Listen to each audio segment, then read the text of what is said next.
ॐ सनो बन्धुर्जनिता सविधाता धामानि वेदभुवनानि विश्वा यत्र देवा अमृतमानस्य नास्त्रितीये धामन्नध्यैरयन्त। ମୋର ପ୍ରିୟ ବେଦପ୍ରେମୀ ଭାଇ ଭଉଣୀମାନେ, ଆପଣମାନଙ୍କୁ ସାଦର ଅଭିନନ୍ଦନ ଓ ପ୍ରଣାମ। ବେଦ ବିଚାର କ୍ରମରେ ଆସନ୍ତୁ ଆଜି ଆମେ ନିର୍ଭୟତା ବିଷୟରେ ବେଦରୁ କିଛି ନୂତନ ଜ୍ଞାନ ଆହରଣ କରିବା। ଅଥର୍ବ ବେଦର ଦ୍ୱିତୀୟ କାଣ୍ଡରେ ଥିବା ପଞ୍ଚଦଶ ସୂକ୍ତରେ ଏପରି 6ଟି ମନ୍ତ୍ର ଅଛି, ଯେଉଁଥିରୁ ନିର୍ଭୀକ ହେବା ନିମନ୍ତେ ଦିବ୍ୟ ପ୍ରେରଣା ମିଳେ। ସେଥିରେ ଆକାଶ, ପୃଥିବୀ, ଦିନ, ରାତି, ବ୍ରହ୍ମଶକ୍ତି, କ୍ଷେତ୍ରଶକ୍ତି, ସତ୍ୟ ଓ ସରଳତା ପ୍ରଭୃତି କିପରି କାହାରିକୁ ଭୟ କରନ୍ତି ନାହିଁ ତାହାର ସୂଚନା ରହିଛି। କୁହାଯାଇଛି ଯେ ସେମାନେ ଭୟ କରୁନଥିବାରୁ ତାଙ୍କୁ କେହି ହିଂସା କରନ୍ତି ନାହିଁ। ସେମାନେ ଆଦୌ ଭୟ କରୁନଥିବାରୁ ତାଙ୍କୁ କେହି ନଷ୍ଟ କରିପାରନ୍ତି ନାହିଁ। ସେମାନଙ୍କ ପରି ମନୁଷ୍ୟର ପ୍ରାଣ ମଧ୍ୟ ଭୟଭୀତ ନ ହେଉ। ମନୁଷ୍ୟ ନିର୍ଭୀକ ହେଲେ ତାକୁ କେହି ନଷ୍ଟ କରିଦେବାକୁ ସାହସ କରିବେ ନାହିଁ। ମନ୍ତ୍ରରେ ବର୍ଣ୍ଣିତ ଆକାଶ, ପୃଥିବୀ ପ୍ରଭୃତି 12ଟି ଯାକ ଦିବ୍ୟ ପଦାର୍ଥ ପରି ମନୁଷ୍ୟର ପ୍ରାଣ ମଧ୍ୟ ଏକ ଦିବ୍ୟ ପଦାର୍ଥ। ତାହା ଅନନ୍ତ ଶକ୍ତିର ଭଣ୍ଡାର। ବାଲ୍ୟକାଳରୁ ବୈଦିକ ଶିକ୍ଷା ଓ ସାଧନା ଦ୍ୱାରା ମନୁଷ୍ୟ କ୍ରମେ ନିଜର ଜ୍ଞାନ ଓ ଶକ୍ତିର ବିକାଶ କରିପାରେ। ସେ ଅଦମ୍ୟ ଶକ୍ତି, ସାହସ ଓ ଶୌର୍ଯ୍ୟ-ବୀର୍ଯ୍ୟର ଅଧିକାରୀ ହୋଇପାରେ।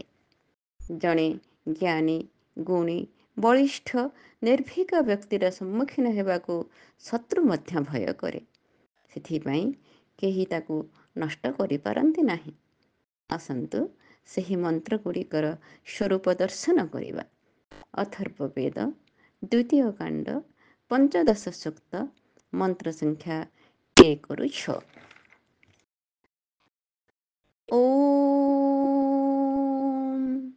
यथा द्योश्च पृथिवी च न बिभेतो नरिष्यतः इवामे प्राणमा बिभेः यथा हश्च रात्रि च न बिभेतो नरिष्यतः इवामे प्राणमा बिभेः यथा सूर्यश्च चन्द्रश्च न बिभेतो नरिष्यतः इवामे प्राणमा बिभेः यथा ब्रह्म च क्षत्रं च न बिभेतो नरिष्यतः इवामे प्राणमा बिभेः यथा सत्यं चानृतं च न बिभेतो नरिष्यतः इवामे प्राणमा बिभेः यथा भूतं च भव्यं च न बिभेतो नरिष्यतः इवामे प्राणमा बिभेः।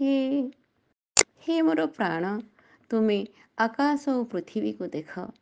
ସେମାନେ କଦାପି ଭୟ କରନ୍ତି ନାହିଁ। ସେଥିପାଇଁ ସେମାନେ କାହାରି ହିଂସାର ଶିକାର ହୁଅନ୍ତି ନାହିଁ। ଦିନ ରାତି, ସୂର୍ଯ୍ୟଚନ୍ଦ୍ର, ବ୍ରହ୍ମଶକ୍ତି, କ୍ଷେତ୍ରଶକ୍ତି, ସତ୍ୟ, ସରଳତା ଓ ଅତୀତ ଭବିଷ୍ୟତ, ଏମାନେ କେହି ମଧ୍ୟ କେବେ ବି ଭୟ କରନ୍ତି ନାହିଁ। ସେଥିପାଇଁ ସେମାନଙ୍କୁ କେହି ନଷ୍ଟ କରିପାରନ୍ତି ନାହିଁ। ତେଣୁ ହେ ମୋର ପ୍ରାଣ, ତୁମେ ମଧ୍ୟ ଭୟ କର ନାହିଁ। ଯୋଗ ସାଧନା ଦ୍ୱାରା ନିଜର ଶରୀର, ମନ ଓ ପ୍ରାଣରେ ଦିବ୍ୟ ଶକ୍ତିର ପ୍ରତିଷ୍ଠା କର। ନିର୍ଭୀକ ହୁଅ, ସଦା ବିଜୟୀ ହୁଅ।